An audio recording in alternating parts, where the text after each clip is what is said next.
decided to move to a bigger house a few streets over.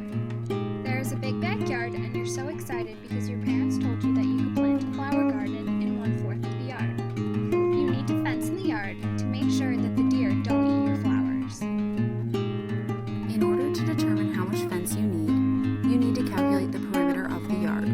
The perimeter is the distance around the yard. Since we're looking to put up a fence, we only need the distance of 3 sides because the fence won't go along the back of the house.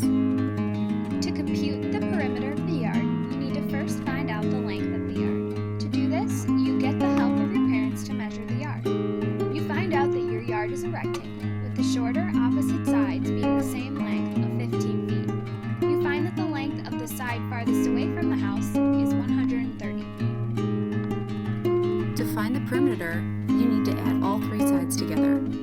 So you add 20 feet plus 130 feet plus 20 feet, and you get the result of 170 feet for the perimeter of the yard. Your parents are very happy that you found out this information, and they not only fence in your new yard, you get to go to the ice cream store. The next part of your garden project is to figure out just how much garden space you will be allowed to have. Because your parents told you that you can use 1/4 of the backyard, you need to find the area of the yard.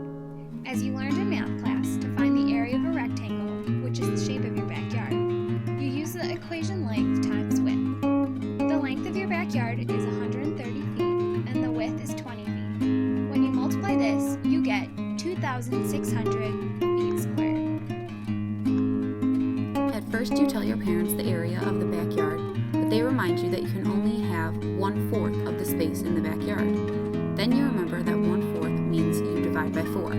So when you divide the total area of the backyard, which is 2,600 feet, by 4, you get 650 feet squared. Now you know that the area of your garden can be 650 feet squared. You happily tell your parents the area and ask them to take you to the store to buy flowers. Your parents ask you how many flowers you plan to plant. You tell them that you want to plant tulips, which take up an area of 2 square feet. They ask you how many tulips that means you can buy. Because your garden has an area of 650 feet squared, you need to divide that by the 2 feet squared of the tulips, which gives you 325. This means you can buy 325 tulips for your garden.